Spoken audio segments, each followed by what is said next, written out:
Hi there, friend. My name is John Werner. I used to be a part of the largest cult in the United States. After studying the Bible, Christian history, and ministry, I set my sights on confronting the problematic nature of white evangelicalism in the United States. In 2019, I published my first book as a first step in addressing the subtle issues of this complex system. This podcast will continue that work under the same title. Welcome to The Cult of Christianity.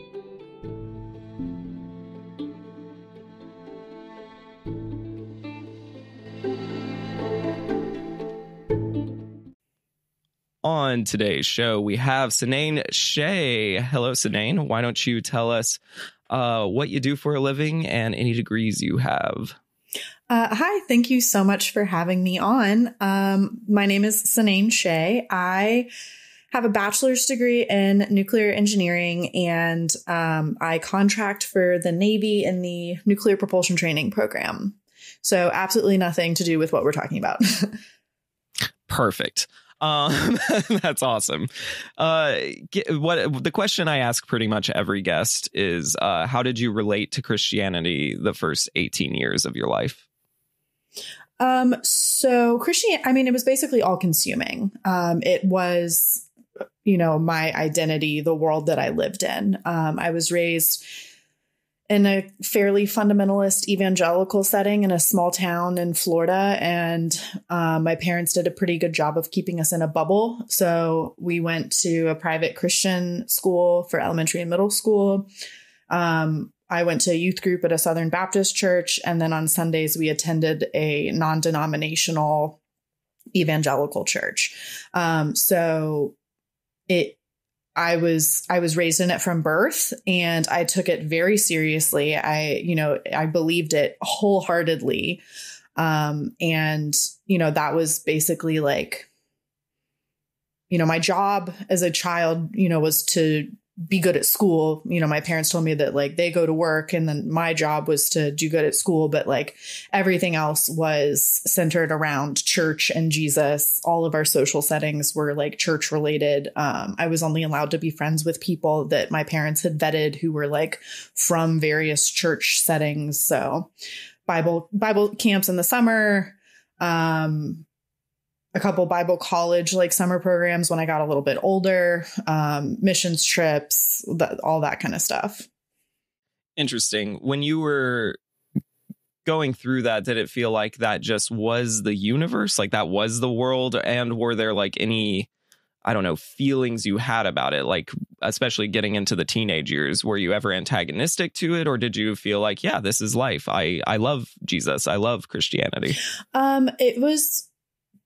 I was fairly like bought in like completely. I didn't have like a ton of doubts or anything growing up. I literally did not know anything else. Like you heard about people who like weren't Christians, like you knew that they existed, but like you'd never met one. Never met anybody who wasn't a Republican. And you're a very specific type of Christian too. Like we didn't see that many like Presbyterian churches or Methodists or anything like that. Like it was like an all encompassing evangelical sphere. I would say that the only thing that I ever kind of questioned or like, I wouldn't say that I had doubts. I would say that I had annoyances, but I never questioned the core theology. Usually my annoyances revolved around like purity culture stuff, people telling you to wear longer shorts or like not show your shoulders or, a lot of my youth was pretty influenced by the IBLP cult, Bill Gothard and like the Duggars, the 19 Kids and Counting. A lot of my friends would go to IBLP summer camps and things. I never did, and my family was not involved in this, but, they had like Bill Gothard VHS sermons and, so that extreme level of patriarchy and extreme level of like purity culture definitely had an influence on me growing up. And that's probably like where I chafed the most. I can actually relate to that in a lot of ways, because I feel like when I was growing up, like I was pretty, like, I felt rebellious because I would react to some of those same things. Like, I remember hearing about Westboro when I was in high school and being like, well, that's terrible, you know, like, that's bad. But like, it's interesting how it still was kind of within the scope of normal. Same with, like, you know, I knew some quiverful kids, you know, I was homeschooled, so I knew other homeschooled kids who were kind of on the more extreme end of homeschooling abuse and intensity. But like, even though I could identify that it was bad, I still felt like it was within the scope of normal. Do you relate to that? Oh, yeah, like 100%. Like there, a lot of families like didn't do birth control. They did homeschooling. And I always felt that that was like off, like they weren't getting like a real education in some cases, but like it was so normalized that it was like, oh, but it's okay because it's kind of in service to a higher truth, which is, you know, the evangelical truth. And like me and my best friend growing up, you know, we used to we were not like the cool girls, you know, like we were not like very popular. So, and we weren't allowed to like date or anything, but like and I was in a somewhat unique situation where my mother was not a typical church mom. All of my friends, their moms like filled much more traditional female roles. Like if they worked outside the home, usually they were like nurses or teachers. But my mom was a firefighter and always told me that I like should have good grades and I was going to go to college and encouraged me to, you know, work in fields that were not gender typical, which is how I ended up in nuclear engineering. But I saw the way that the other girls were being raised and I, you know, kind of didn't agree with that, but it was okay. It was normalized. It was in service to this higher truth. Me and my best friend used to make fun of all the other girls for like trying to marry the like boring boys in our youth group or for like speaking Christianese, and that kind of stuff. And we thought that we were like rebellious and edgy because like, you know, we, you know, didn't fit in like that. But like ultimately we were very much wrapped up in the same package.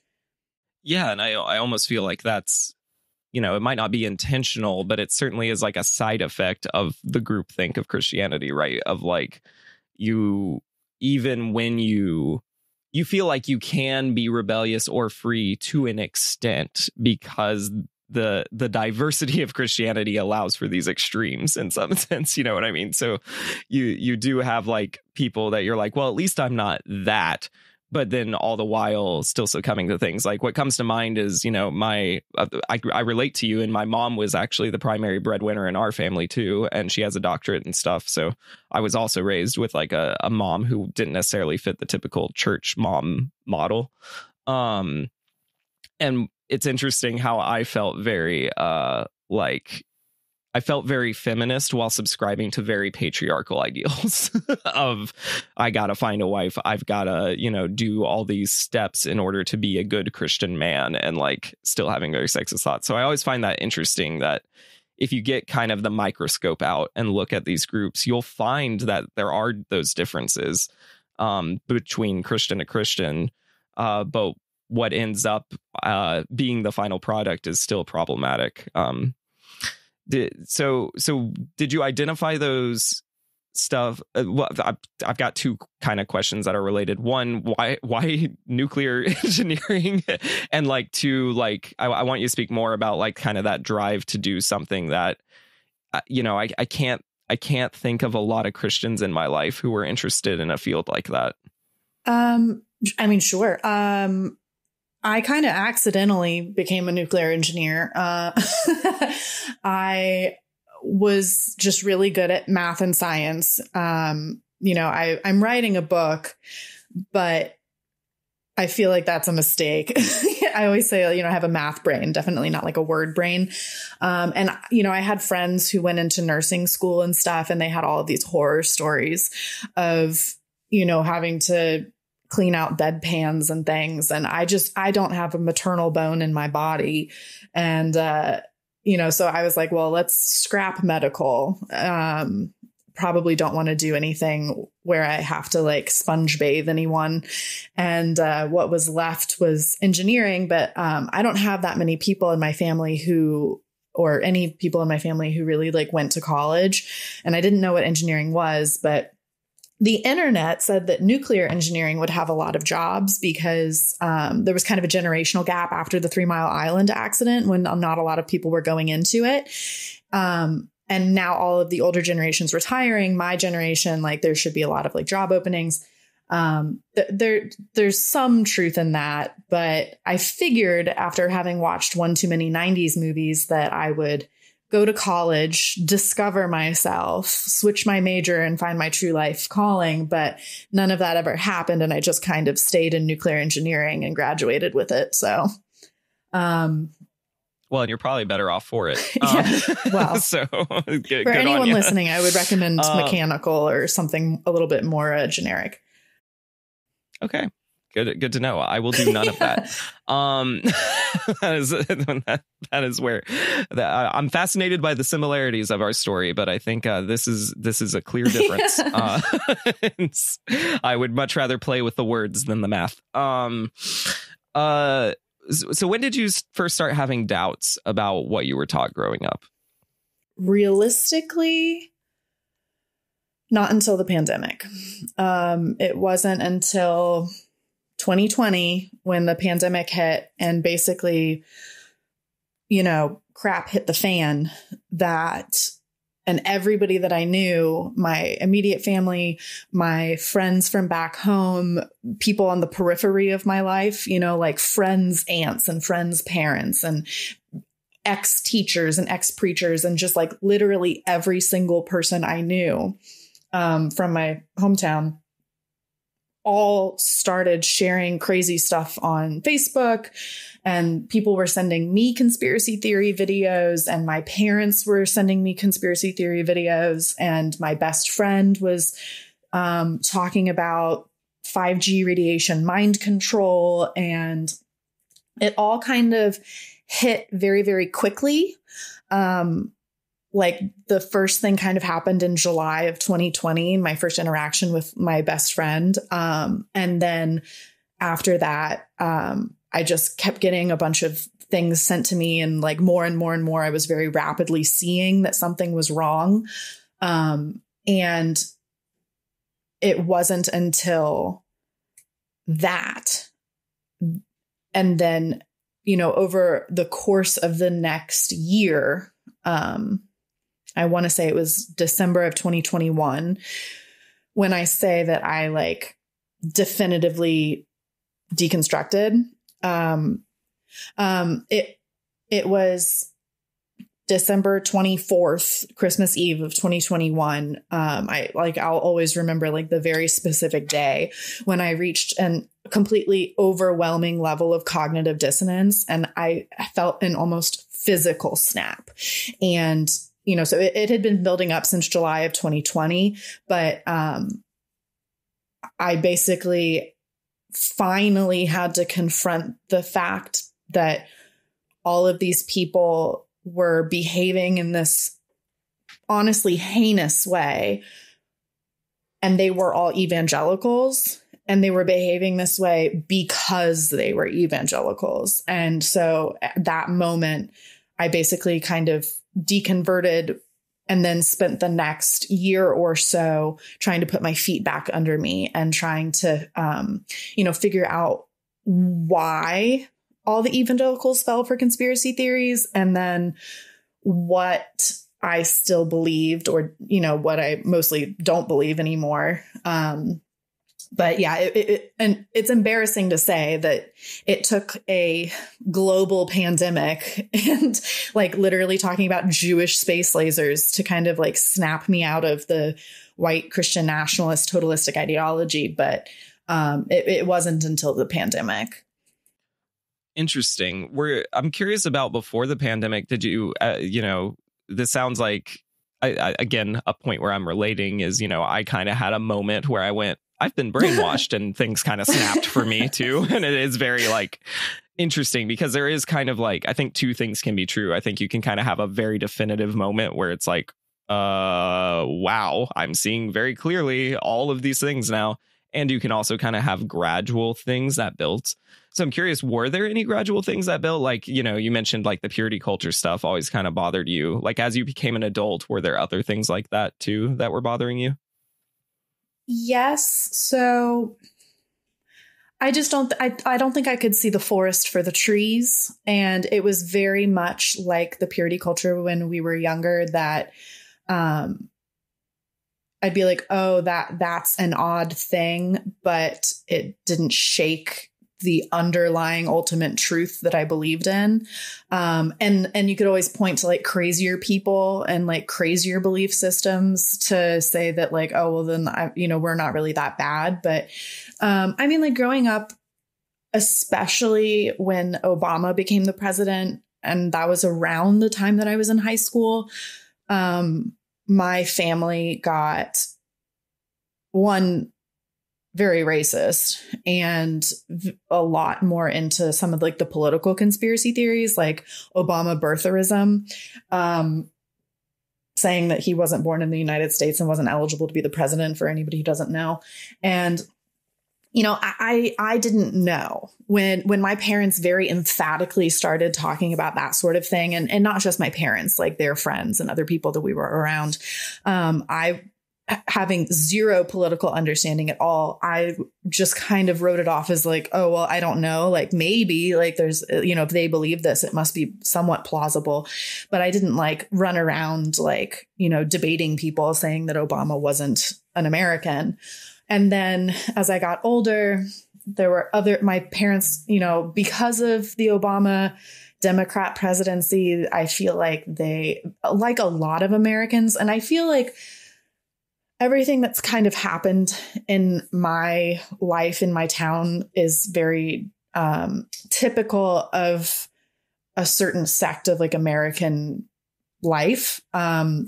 They started collecting a lot more guns. Borderline doomsday preppers. Not, I knew one or two families that had an actual underground apocalypse bunker. People storing like canned food and stuff. My parents had at one point like a 5-gallon bucket of corn seed, which I'm pretty sure was to farm their land when Obama like declared himself to be the communist king of the United States. And like all of that, like I was not in for, but it wasn't really like theologically backed. That was more of kind of the white nationalist part of white Christian nationalism. And then, my parents fell for some weird random conspiracy theories, like after the Fukushima reactor accident happened in Japan, and I want to say 2011, they were convinced that we were about to move into a nuclear famine and that like all of the United States dairy and cattle was radioactive. And this is after I was already in school for nuclear engineering. I mean, I was like a sophomore, so I didn't actually know anything, but like they didn't ask me about it. And they were just like running around telling people that we were moving into a, radioactive famine. And I was like, what are you doing? Like, why are you like, where are you getting this information? Like, that doesn't even make any sense. And then, when Trump initially took office, things definitely got worse. There was an incident of my mom finding a naval officer who like lived in my apartment complex and asking him that like when Obama declares himself to be the Muslim communist king of the United States, like who gets to nuke the White House? And I like, that's just like insane conspiracy theory stuff. I think she said she had seen like a YouTube video about it or something. And all of that, it was just like, I wrote it off as they're old people, or that's a weird fringe belief, but it doesn't really matter. It doesn't it doesn't affect anything. Like if my parents believe like, one weird thing, or it's just like an older generation problem or something like that. And like, I never saw the forest for the trees, until obviously QAnon and 2020 and the anti-vax movement and all of that, when it wasn't just the old people, it started being my best friends and people who were even younger than me, my brother. And it became very obvious that like it did matter, and it was affecting people's lives, and it was taking people's lives. And at that point, I realized that I needed to figure out what was going on, and that I was starting not from point zero, but from point negative something, because I was under so much white evangelical indoctrination that you have to dig out from under that before you can make any progress even. Wow. That's super well said, and a very, very fascinating thing how these conspiracy theories are kind of throwing themselves onto you kind of against your will. This wasn't like a pet interest that you just kind of grew. It was like, no, people are talking crazy around me. What's happening? And that's interesting. And so, yeah, we're talking about conspiracy theories today, and you've alluded to, basically 2020 is where you're really starting to dive in. But can you just talk more about that kind of personal thread of your story? Because the way we know each other is following each other on social media, where you're taking off the tinfoil hat, and just seeing what you've posted and stuff. This has become more than just a hobby for you. This has become like something really important to you. So I'm curious about just your personal journey of like diving into the weird world of conspiracy theories. Yeah. Thanks. It's been a process. And like I said, and this is consistent with what I have read from certain, I want to say, psychologists, and like listening to like interviews and stories from people who have gone through a deconversion process like I did.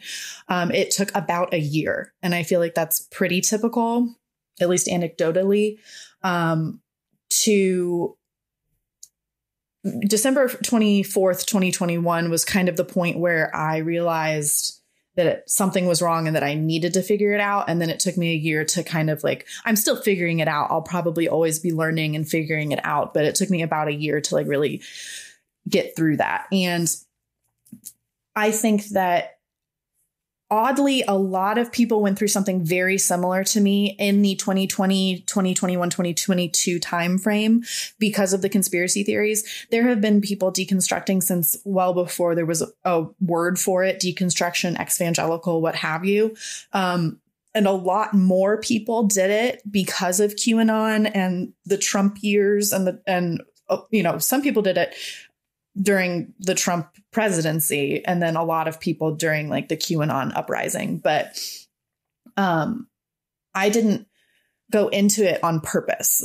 I didn't like seek this out. I did not want to, change my worldview, but I started through the lens of conspiracy theories. And I didn't know that it was going to lead me down a whole, belief system change, but I just needed to understand why my family and my friends and the people that I cared the most about were believing completely ridiculous things. Like I said, my best friend told me that 5G radiation was going to control our minds because of the vaccines. My brother told me that like the CDC was lying about the COVID death numbers and that we should just let the weak die.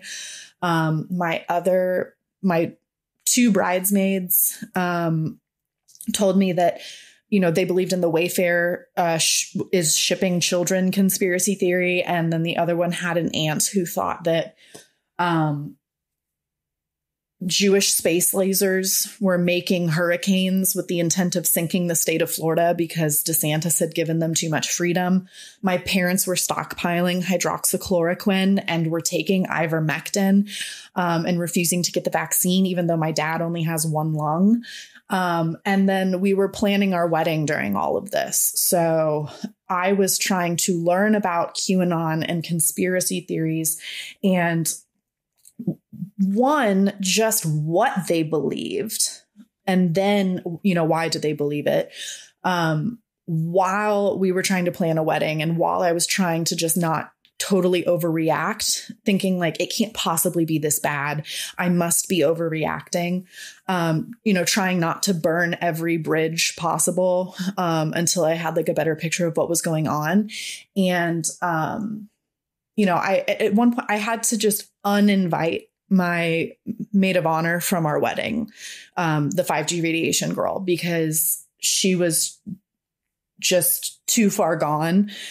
Like sharing the misinformation, was absolutely rabid about, it being biblical end times and the rapture is imminent and, Biden's communist wave overtaking the United States and like all of this stuff.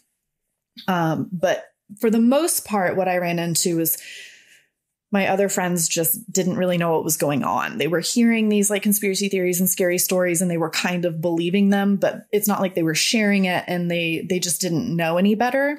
And in looking into the conspiracy theories and the connection to evangelicalism, because it is at least what we've seen in America in the last several years, it is distinctly an evangelical problem. I couldn't separate it from the theology. They believe these things because of the kind of core tenets of evangelicalism, because of the absolutism around penal substitutionary atonement and hell, and this worldview of there being like Satan's influence and like demonic influence, and that there's evil. And so then like looking into the history of the evangelical church in the United States and its connections to just flat out white supremacy, and the political connection since the 1960s, with Falwell and Tim LaHaye and like the Moral Majority and the Council for National Policy.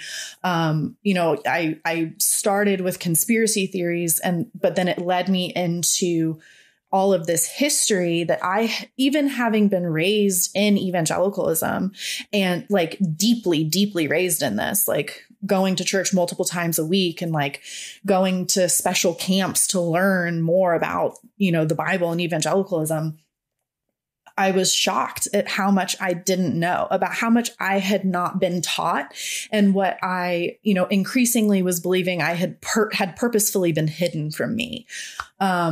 And then the light bulb really went on when I eventually kind of stumbled into cult psychology, with psychologists and authors like Robert J. Lifton and Stephen Hassan, Margaret Singer, Janja Lalich, people who in some cases they had been in cults and escaped. I don't think Robert J. Lifton was like that. But, they had studied cult survivors. They had studied war prisoners, victims of brainwashing and thought reform at many different levels, and seeing the connection between that kind of unethical like manipulation and thought reform and what I had gone through as a child and in evangelicalism, and then the connections to like IBLP, the Bill Gothard cult, which had been espoused as something that was like very righteous growing up, but ended up just being a cult. And then, the cult of Christianity, broadening that to like, well, where do you draw the line? What's a religion? What's a cult? And how do conspiracy theories figure into this?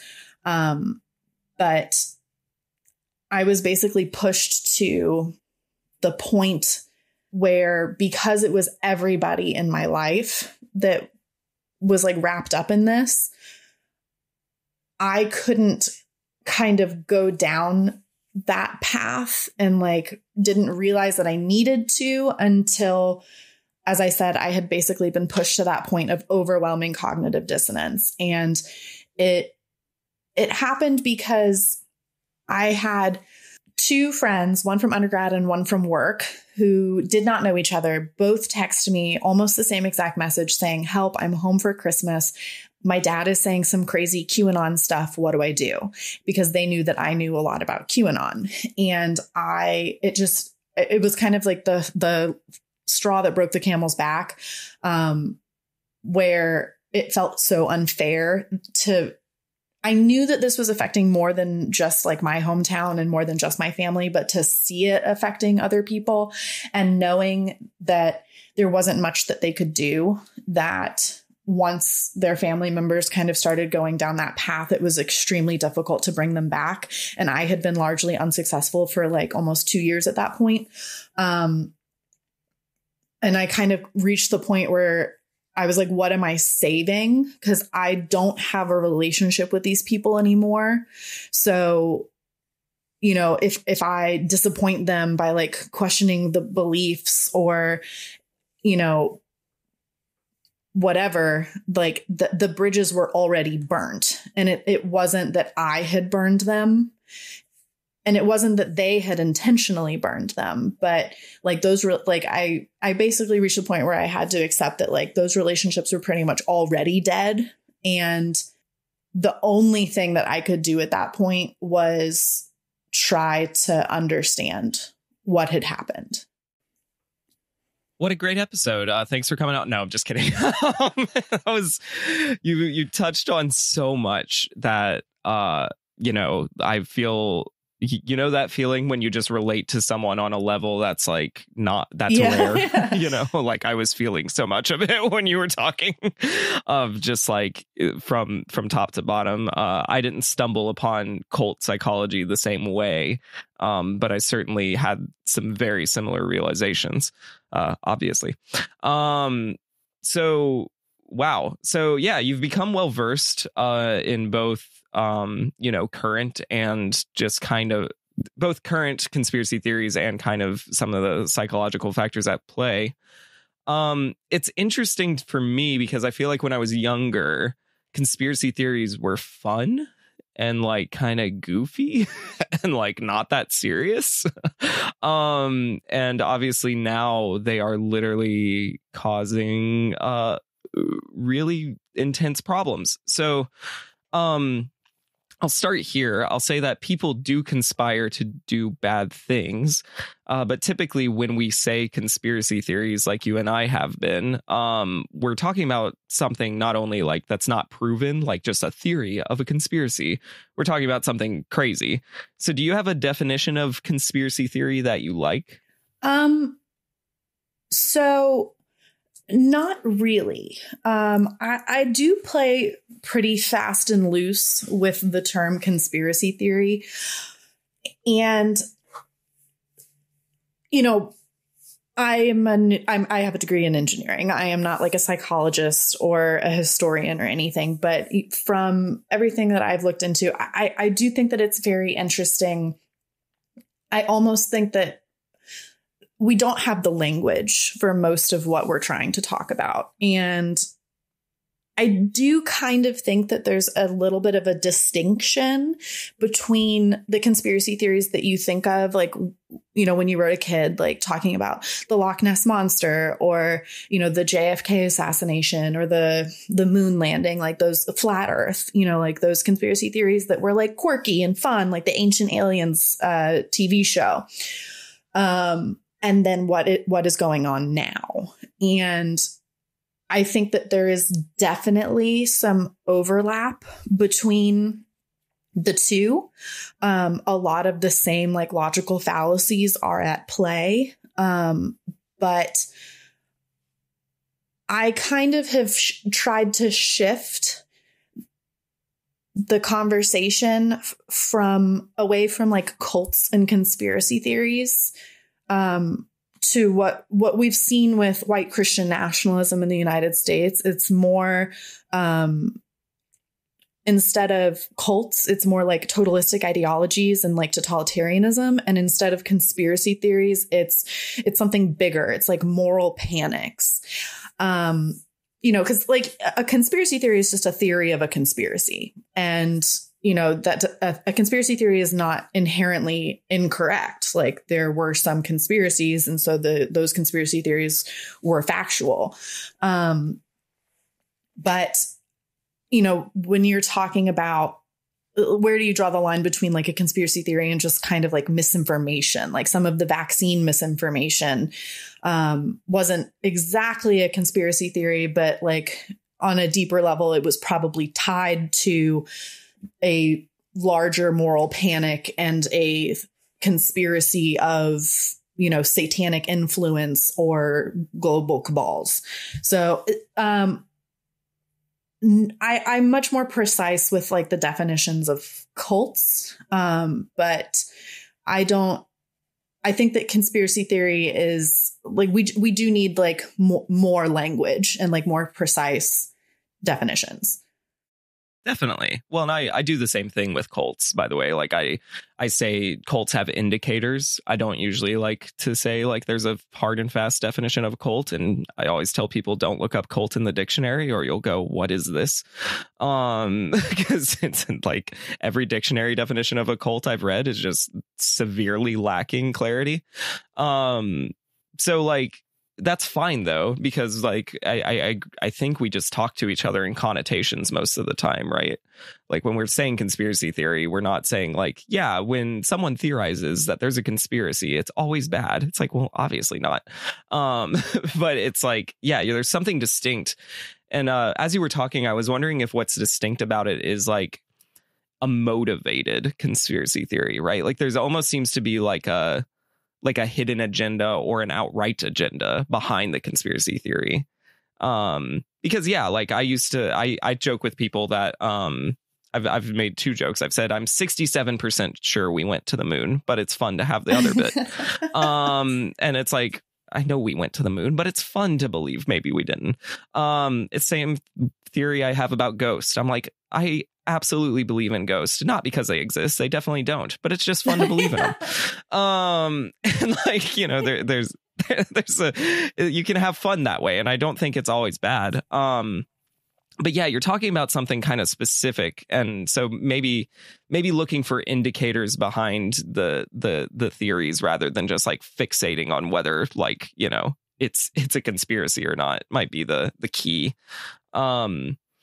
But yeah, can you highlight some pivotal points of conspiracy theories in the history of the United States? Like things that come to mind are like the Satanic Panic or like, even like Freemasonry, like those kind of things. Can you highlight kind of, if you can do it chronologically, good on you, but just some highlights in our history? Yeah. So, I mean, like, again, when you think of like conspiracy theories, like you're thinking of, flat Earth for one, the moon landing, which was in like the 60s or something. One of the biggest ones is probably the JFK assassination. And that's one of the ones where, the argument is, does it really matter? If I believe that maybe there was a second shooter or something, like it doesn't really matter. But when you start talking about like, was the moon landing true or not? If you believe that was faked, then like it does become a little bit more consequential, because then you are throwing shade on the entire scientific establishment, and then you're opening the door to not trusting other science. And but then 9/11 was like another really, really big one. And there's been an immense amount of energy spent on bunking and debunking 9/11.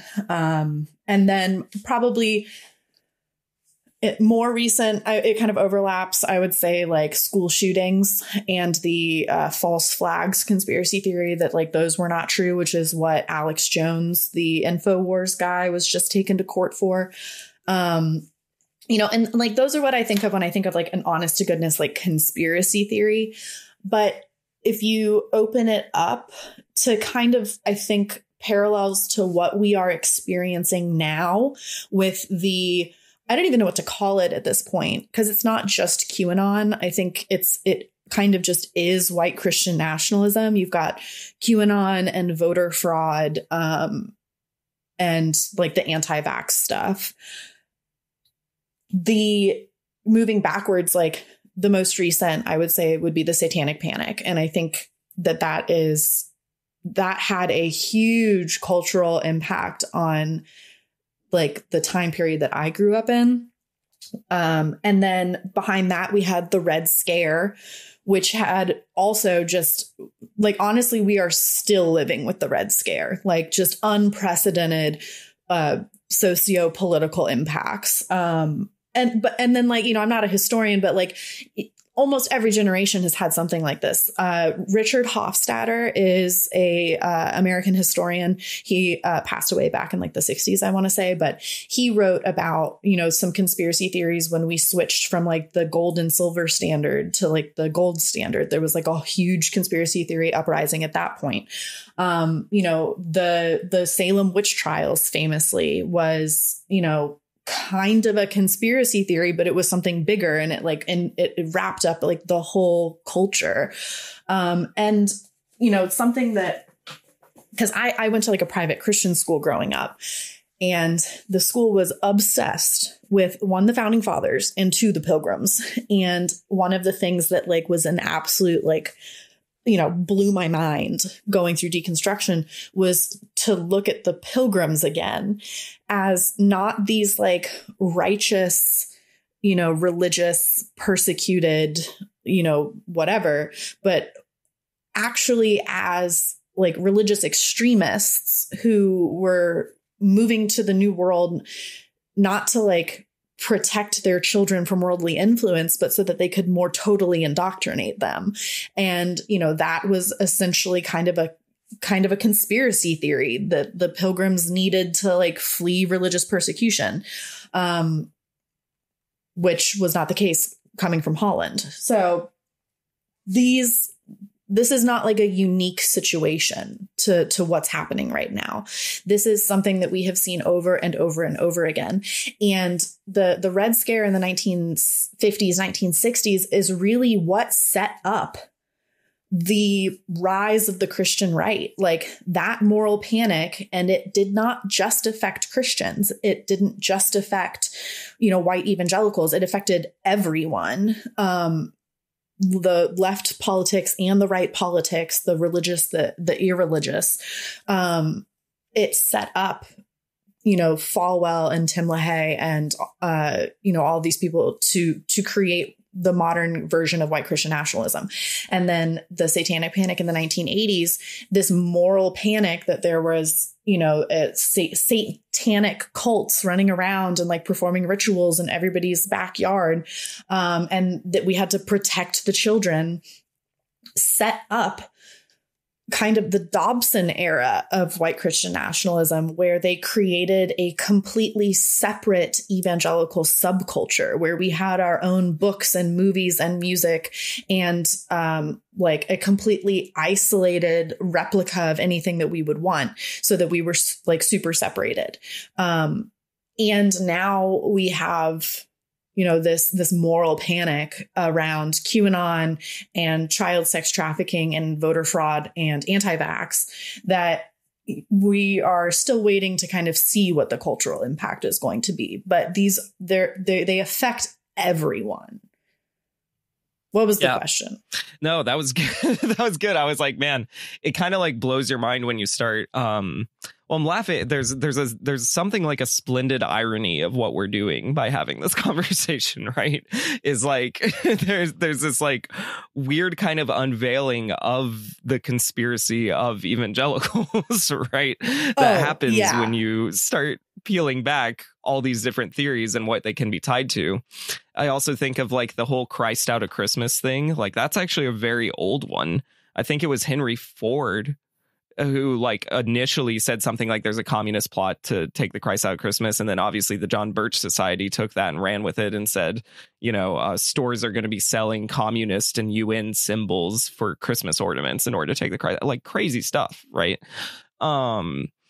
And so it's just funny because you can kind of make those ties to many evangelicals, but it also points to something else that I think about a lot since I'm like an investigative journalist. Like when I'm working on a story, I'm looking for conspiracies. Like, that's part of my job.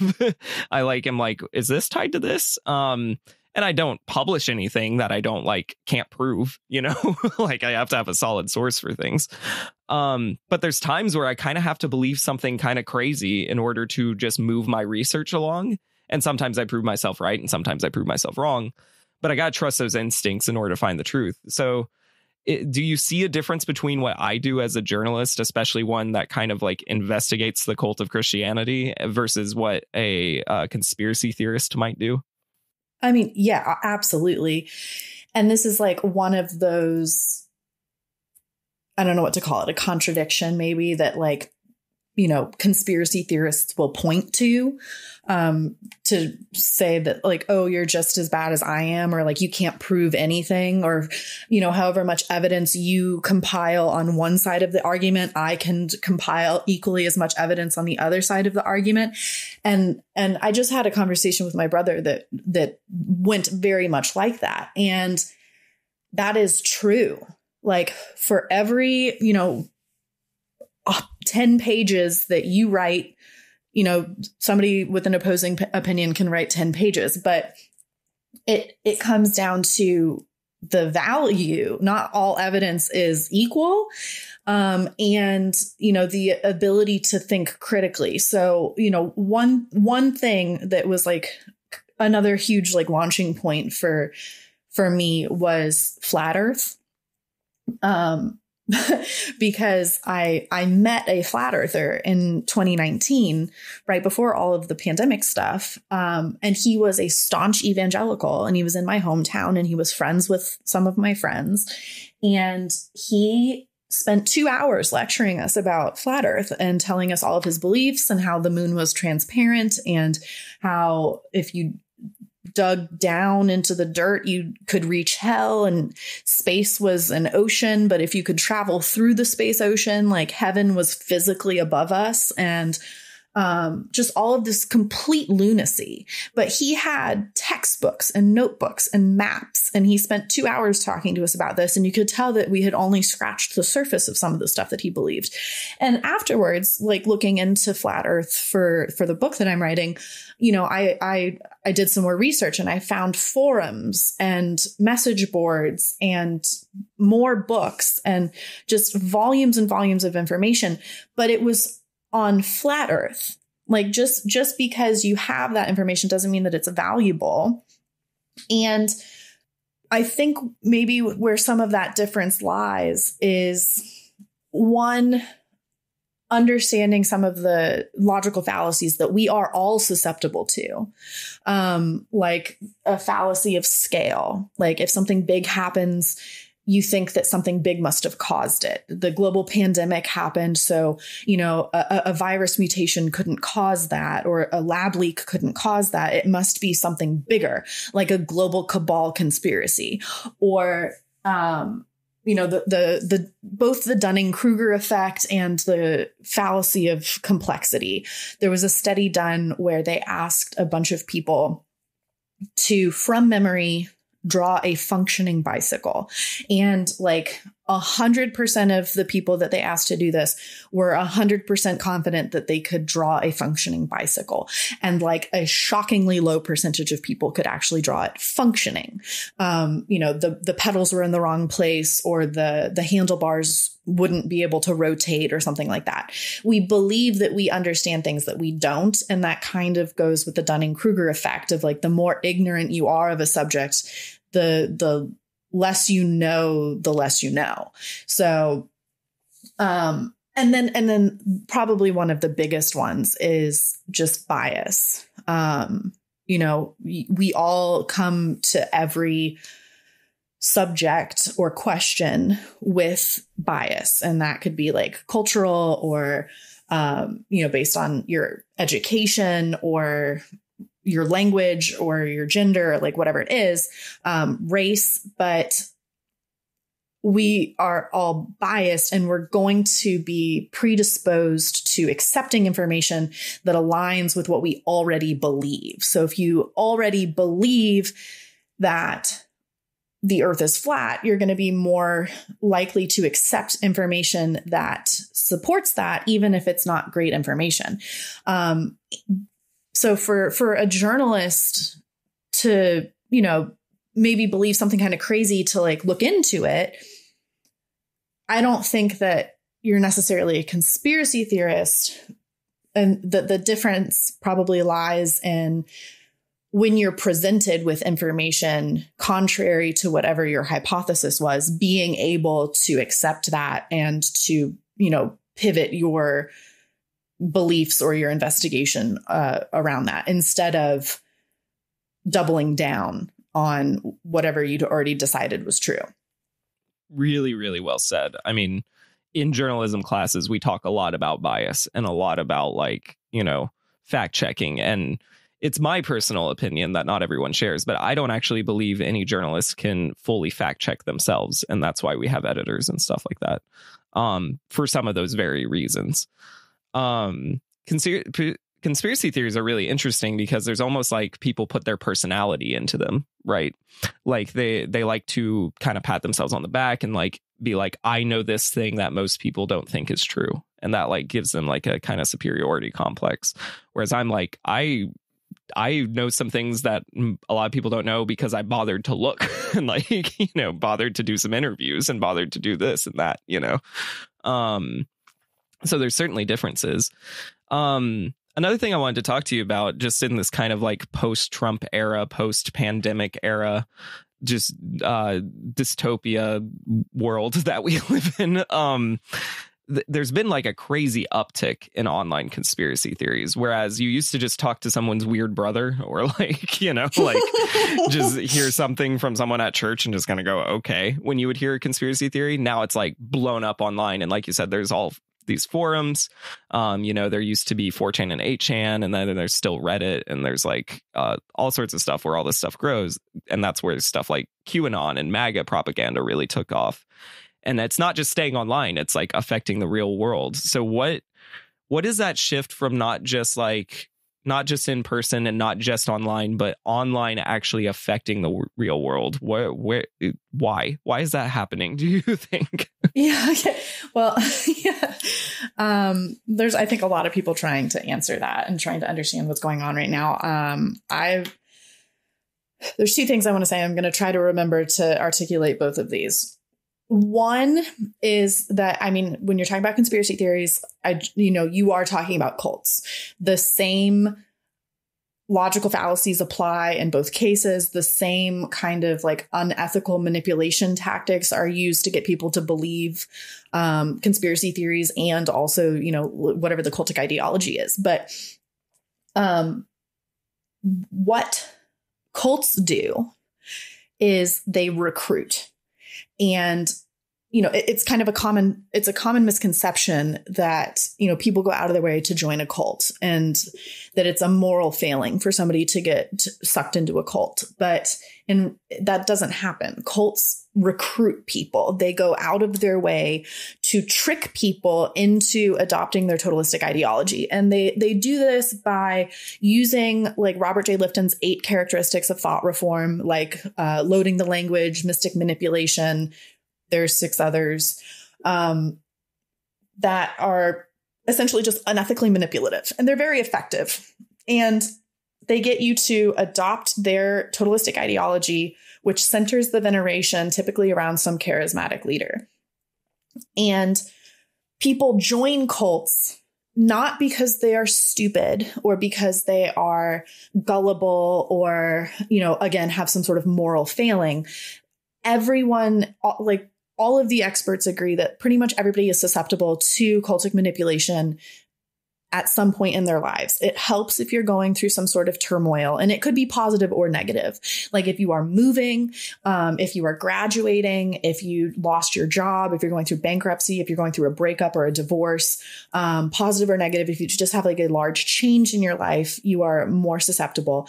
And then depending on the group, they'll target their pitch to you specifically. So people join cults and believe in conspiracy theories in order to fulfill social and psychological needs.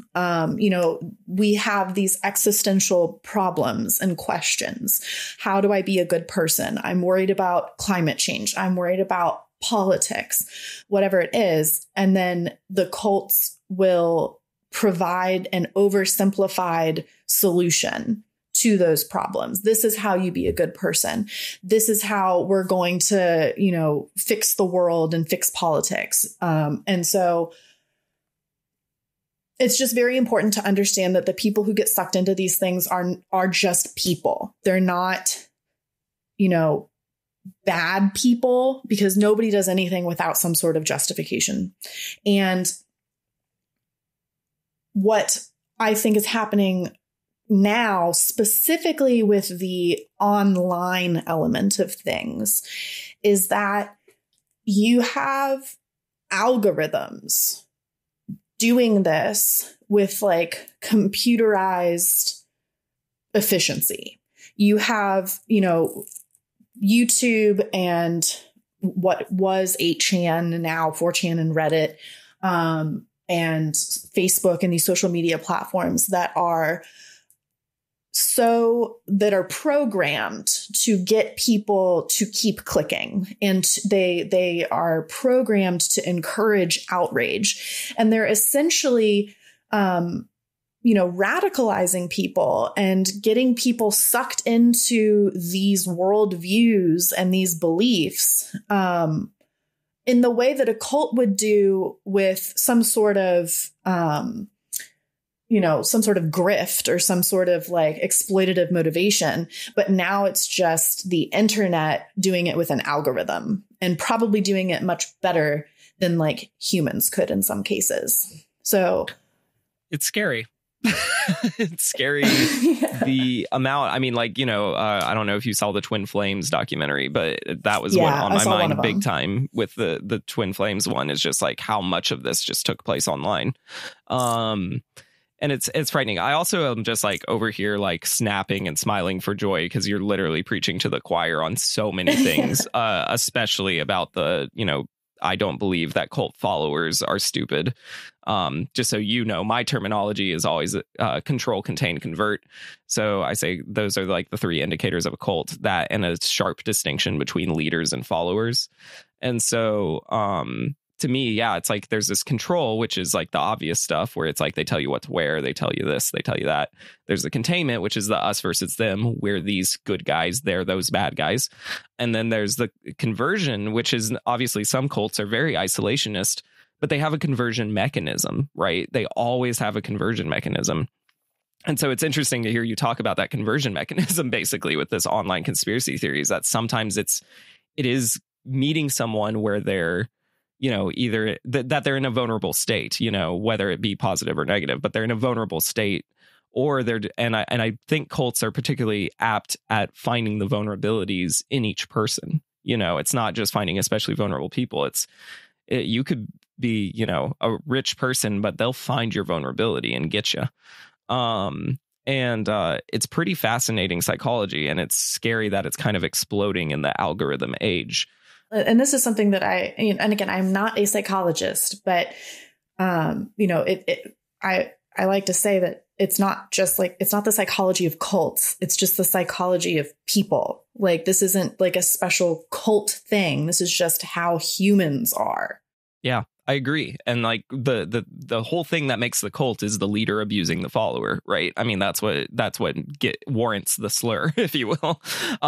Is it's like you're taking advantage of this human thing that we have.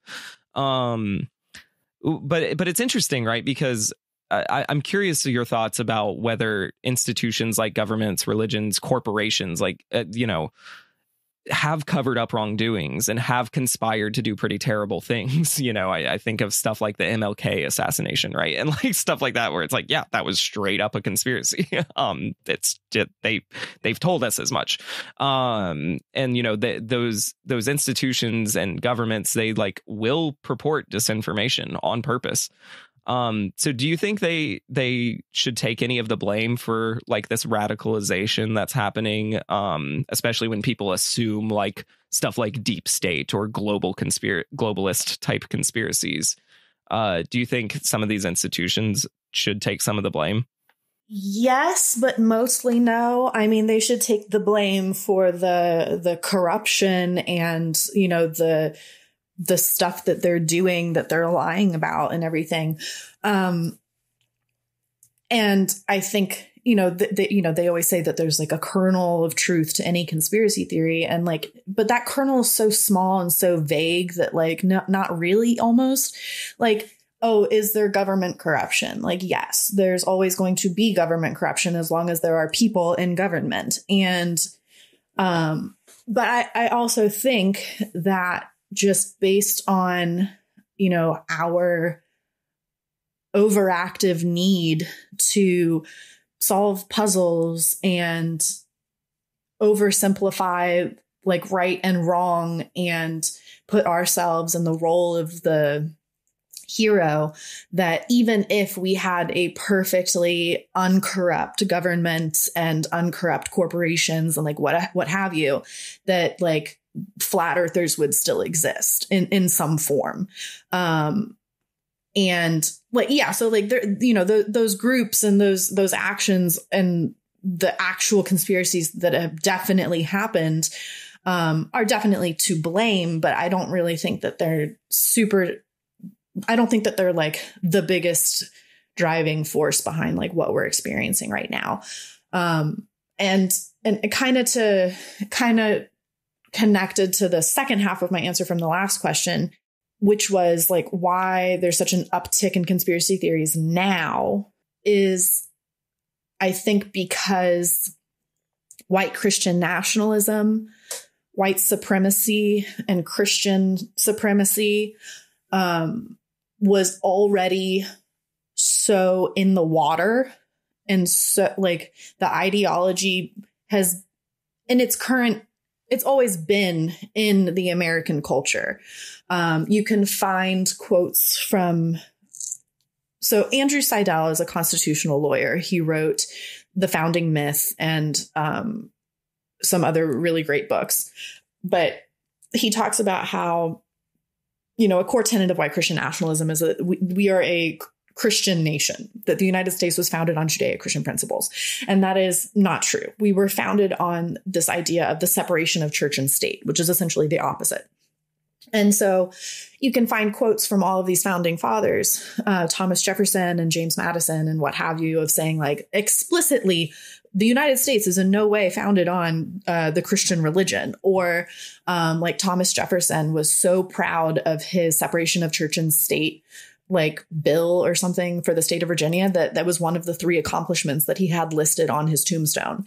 The separation of church and state is what the country was formally founded on. But you can find white Christian nationalist impulses even in the founding. There were other founding fathers who, wanted to put this as a Christian nation in the Constitution, who are quoted for saying that they wanted to issue a Bible, a government issued Bible to every family in the United States. So it's always been around, but in the modern conception of what white Christian nationalism is that we're dealing with today, it's been building since the 1960s. Like I said, it got a boost with the Red Scare. It got a boost with Satanic Panic. The percentage of people in the United States who were evangelical peaked in the 1990s at around 30%. And that's not Christian. That's just evangelical. So I just think that ideology was already so ubiquitous and just in the water that when QAnon and Trump and voter fraud and, all this anti-vax stuff came around, the what was really driving it more than government corruption is real, was that it fed into the already existing super strong biases of white Christian nationalism. Bias is one of the biggest logical fallacies that drives these beliefs and conspiracy theories and cults. And it perfectly played into a system that already existed. Really, really well put. And I want to talk about this more, in fact, because it seems in your own life, and it seems in my own life and in my own studies and in your own studies, that Christians are just more likely to believe like crazy conspiracy theories. Like it just seems more likely. I remember one time there was a guy working on my parents' house. They were making a new deck, and he was from their church, and he says, he's like, I know a lot of people don't like QAnon, but I've been reading it, and it's got some good stuff on there.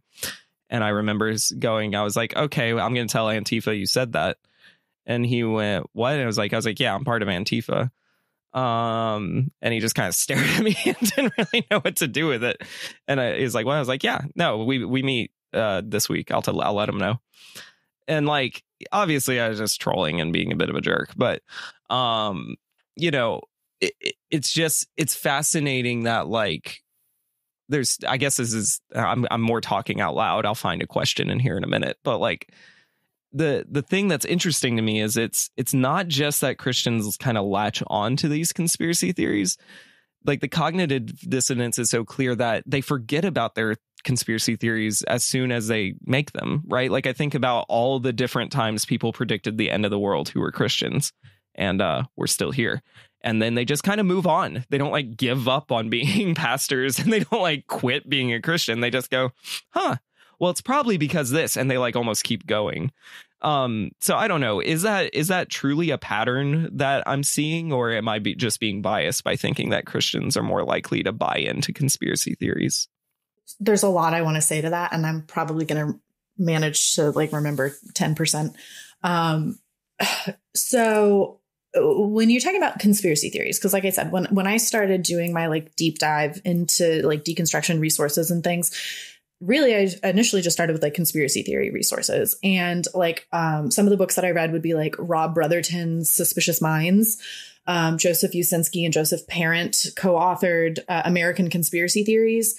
Richard Hofstadter, the historian that I mentioned earlier, he has an essay called The Paranoid Style in American Politics, which I think is, for anybody who's like trying to understand white Christian nationalism, I think that is like a really pivotal essay, because he's talking about kind of the pre-Trump, like the Trump before Trump probably wasn't Reagan. It was Barry Goldwater, and he predated Reagan, and he was unsuccessful. And they basically learned from that failure and, built the Christian right, like around what they learned from that.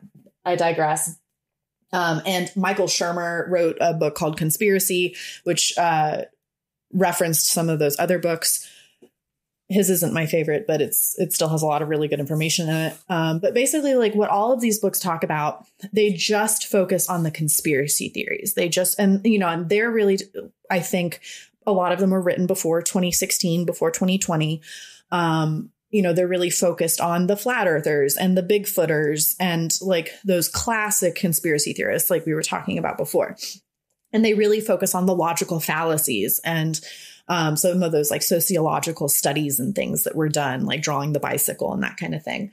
And what they said in American Conspiracy Theories, what they were trying to assess how much conspiracy theory ness has been in American culture over time. Like, were there years where there was more conspiracy theories than not? And what they discovered, which has a lot of truth to it, is that if there's a Democratic president, then there's going to be a lot more like right-leaning conspiracy theories. If there's a Republican president, there's a lot more left-leaning conspiracy theories. So it kind of depends on who's in power. There are conspiracy theories on the left and the right. And basically, over time, they didn't see any like huge changes in how much there was just kind of in broader society.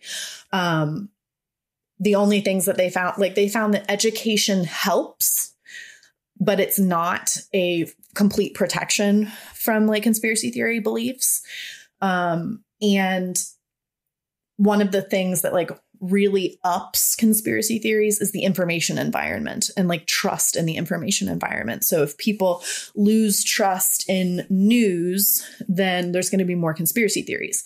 And And there's another book that I actually have not read yet called Truth Decay, where they talk about how anytime there's a huge jump in information technology, there's a drop in information technology trust. So like when they invented news radio, there was kind of a jump in conspiracy theories. When they invented news television, there was a jump in conspiracy theories.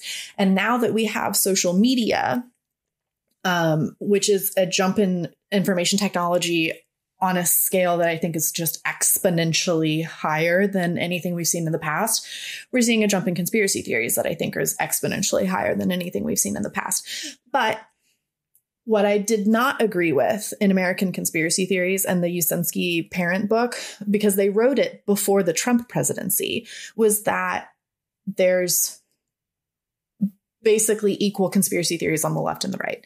And Richard Hofstadter, the historian who was looking at Barry Goldwater and looking at, the Red Scare era conspiracy theories, he was a liberal or a leftist. So he was, I'm sure, personally biased. But, he said that like historically, the paranoid style was kind of a conservative phenomenon. And I think that he was much closer to the truth on that because, and when you talk about like, are Christians more likely to believe conspiracy theories or not? I think that it's very, very difficult to say because we don't really have a lot of great statistics on this sort of thing because it's so in flux and it changes from month to month, let alone year to year. So when like immediately before January 6th to immediately after January 6th, to, 6 months after to a year after January 6th, asking demographics of people if they believed in certain conspiracy theories, the numbers vary drastically. At one point it was something crazy, like 70% of Republicans agreed on some level to some sort of QAnon statement, like a global cabal of satanic elites, something like that. But then the same question, like immediately after January 6th, gave a completely different number. For more consistent data on that, I really like Andrew Whitehead.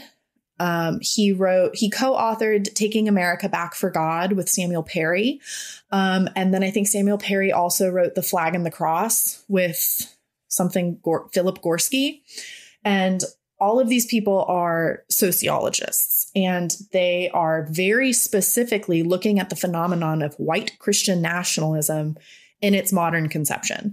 And they've been doing this work, in the QAnon COVID era. So it is relevant. And they developed a scale of how white Christian nationalist are you? Because it's a spectrum. And not everybody believes all the same things, obviously. Like some people are a lot more white supremacist. Some people are a lot more like religious. Some people just kind of say they're Christians, but like aren't that serious about it. But they developed a scale, and they found that they found a lot of things, but related to conspiracy theories, the more white Christian nationalist you were, there was a linear relationship, like 1-to-1 of the more likely you were to believe in voter fraud conspiracy theories, the less likely you were to trust the COVID vaccines, and the more likely you were to believe in like multiple different QAnon statements and beliefs. So there is a connection between white Christian nationalism or like white evangelicalism and belief in conspiracy theories. Like statistically, there is a connection, and they are more likely to believe these things. And when you're talking about QAnon specifically, QAnon is completely insane. There's a satanic cabal of globalist elites. And this, of course, echoes back to the Protocols of the Elders of Zion, like a deeply anti-Semitic conspiracy theory from like the early 1900s. But QAnon believes that this satanic cabal of elites is trafficking hundreds of thousands of children for sexual abuse and for ritualistic blood sacrifices. In some cases, they believe in like adrenochrome, which is like oxidized adrenaline, that is either like a wicked high or like an anti-aging drug. And that every Democrat and every global elite is a part of this conspiracy theory, including like Cher, but not Trump. Trump's the only one who's fighting them. Some versions of the conspiracy theory believe that there are DUMBs, like deep underground military bases. Some of them believe that they're literally breeding children in tunnels under every major city. So there's like literally mole children. Like it's completely bonkers. And this is not to say that like child sex trafficking doesn't happen, but the QAnon version is purely misinformation. And you would look at this and say it has nothing to do with evangelicalism. But the overwhelmingly, the two demographics of people that are drawn to QAnon have been white evangelicals and New Age spiritualists. And this to me has always been very confusing about like why these two groups are connected, because evangelicals hate New Age spiritualists. They think that like anything New Age is satanic, and they have nothing in common. But I read semi-recently a book called Conspirituality, which was written by three podcast hosts from the Conspirituality podcast. It's a great podcast. Great podcast. Who were all cult survivors from New Age cults. I have no background in New Age anything, so I didn't really understand New Age. And I don't think have like an evangelical background. So they were only looking at it from like the New Age side. And from reading their book, what I kind of came to understand is that why these two groups were both drawn to QAnon.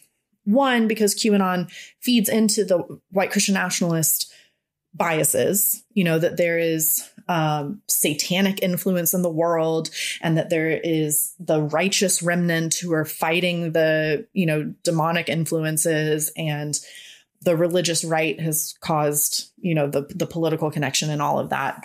Q himself, like online, would in his drops, there would be Bible verses and things. Like it was very biased towards the evangelical end times narrative. So it makes sense that they would be drawn to this. But what New Age cults do is they internalize the external.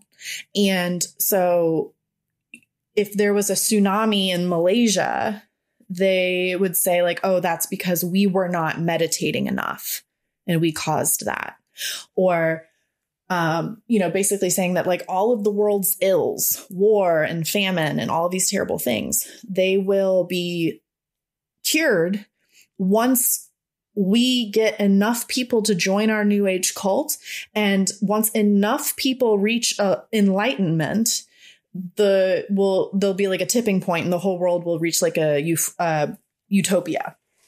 And basically taking these big external scary problems, the same reasons why people join cults to begin with, they're worried about global warming or politics or whatever, and saying that you can fix it with, like, it gives you a sense of control. You can fix it with your actions. You meditate, you like reach a level of enlightenment, like you do whatever, and you can fix it or whatever.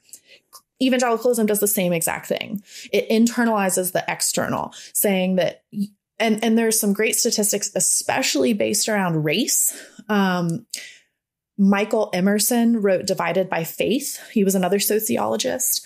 And then some of the Andrew Whitehead books, I think, cover some of the same material, where like overwhelmingly, like white evangelicals say that like all of the race problems in the US are individual problems, and that we just need to be nicer to our neighbors, and that it is not due to systemic discrimination or generational poverty or mass incarceration or any of these like bigger societal systemic problems.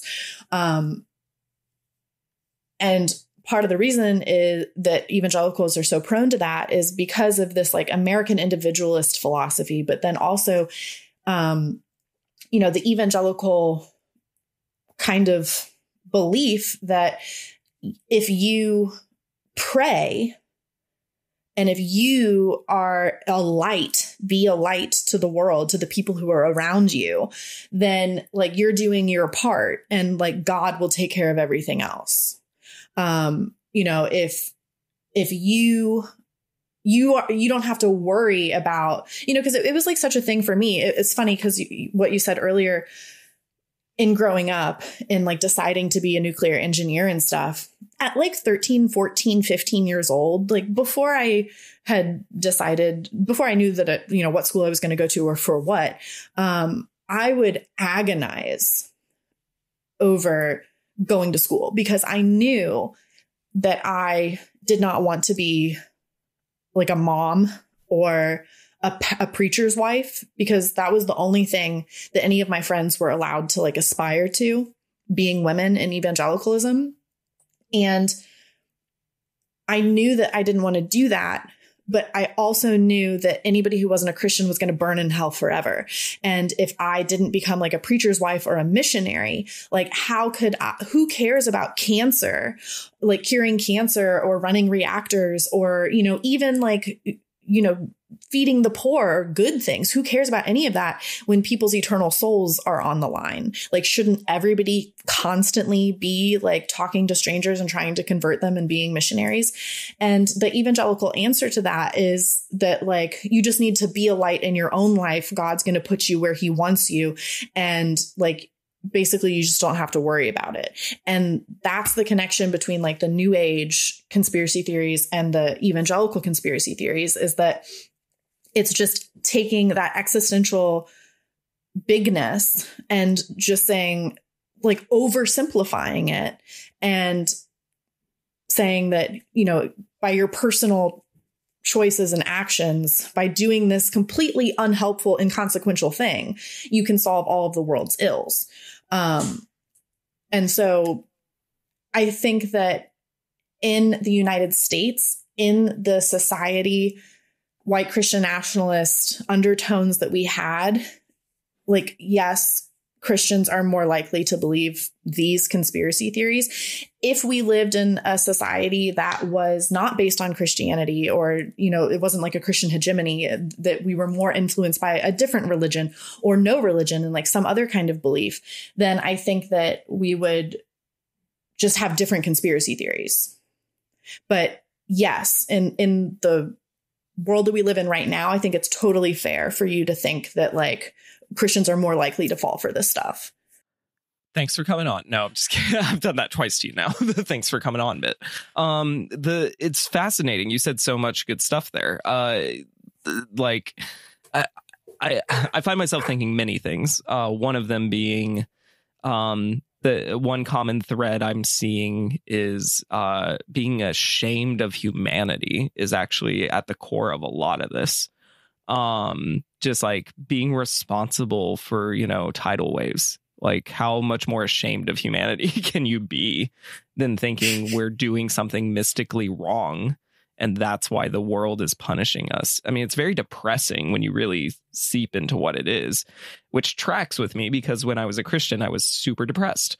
You know, and then, you know, my heart was breaking when you were talking about like this whole, like, I have to be a pastor's wife or a missionary, or am I doing something wrong by doing, you know, something less obviously occupationally ministry?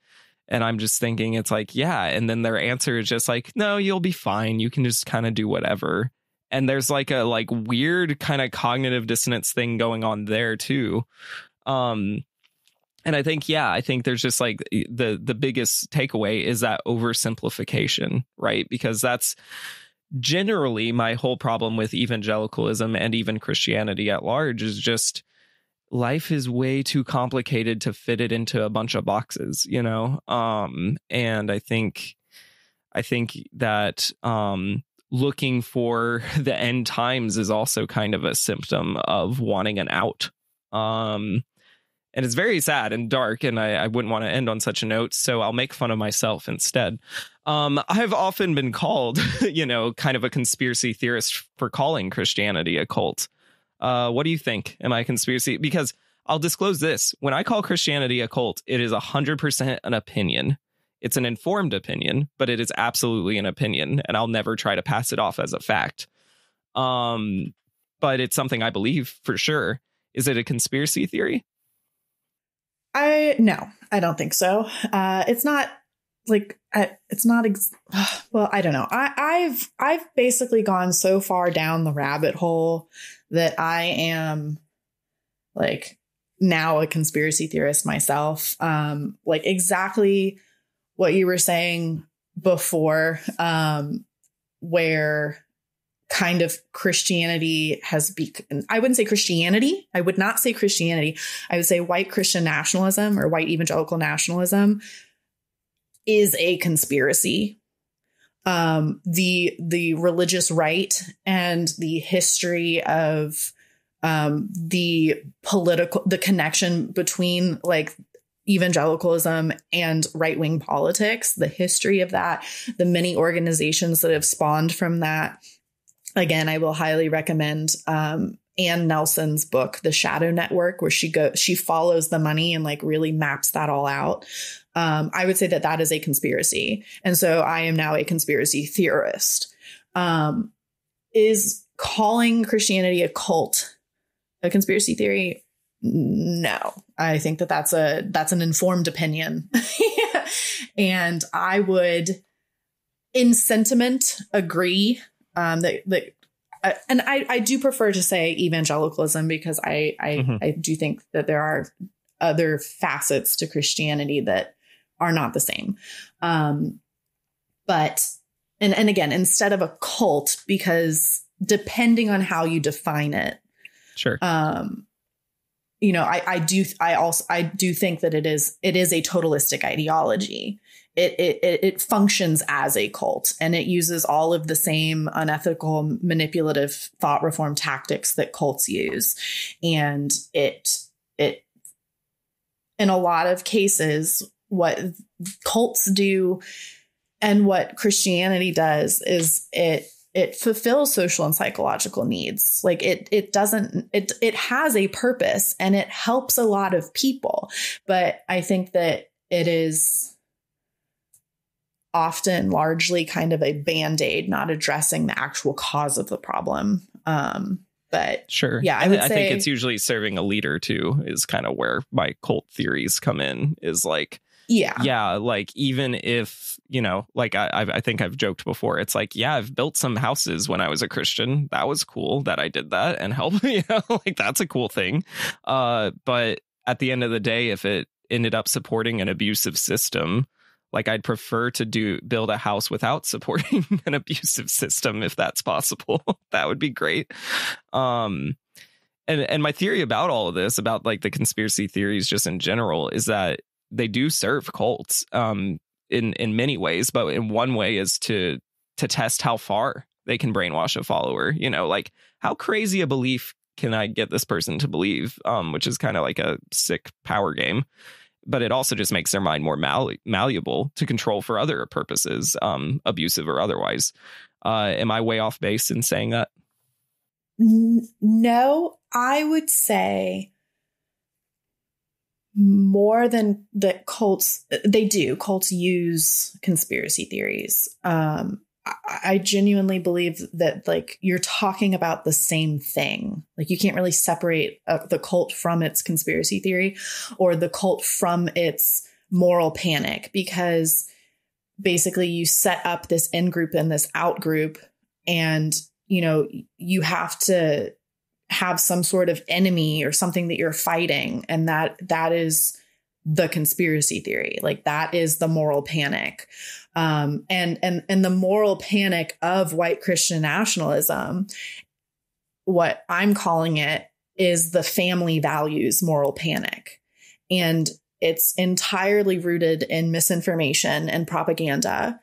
And,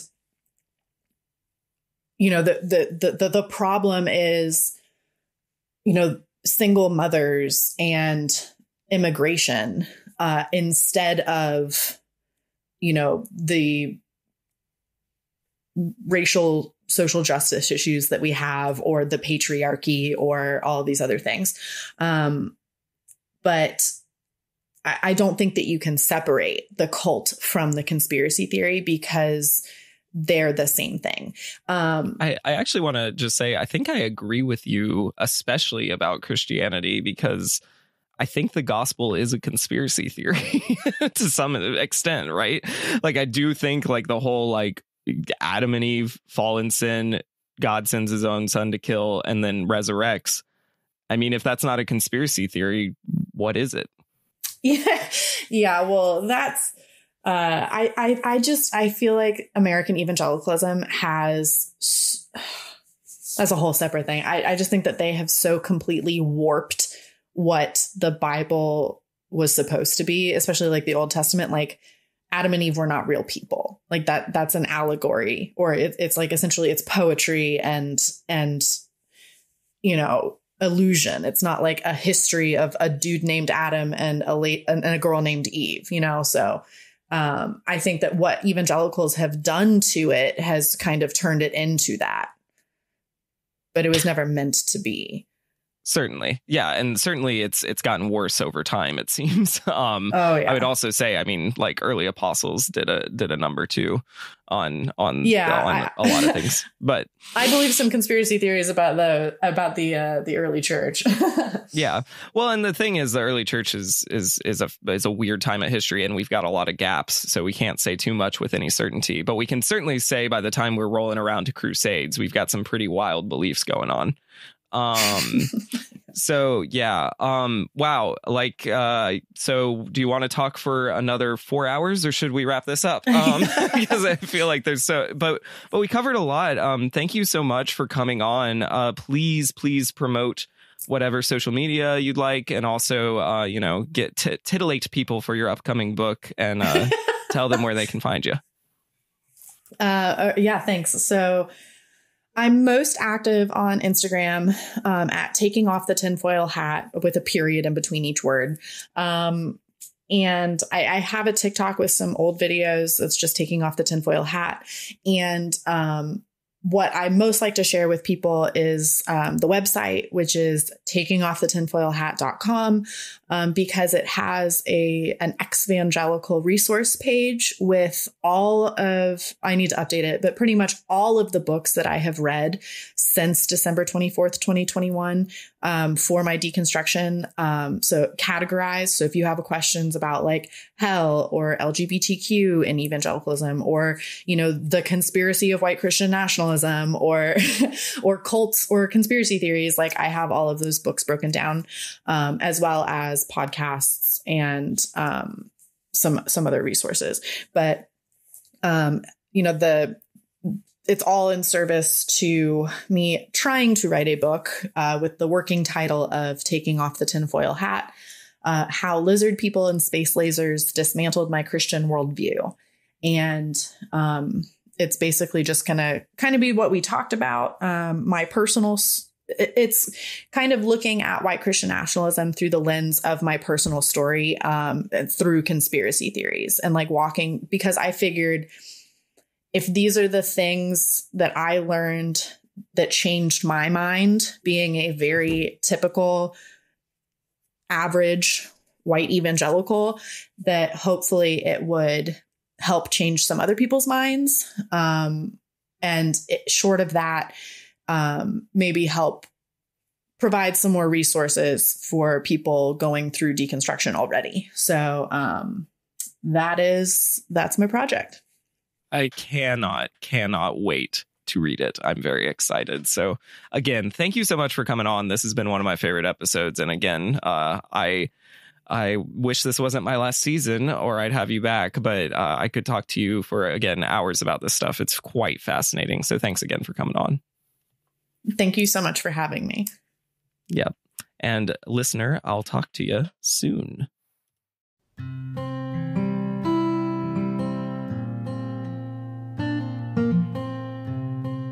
This is the final season of The Cult of Christianity, but this is not the last time I will be investigating religions and cults. If you'd like to continue to follow my work, go to jverner.com or follow my Substack at johnverner.substack.com.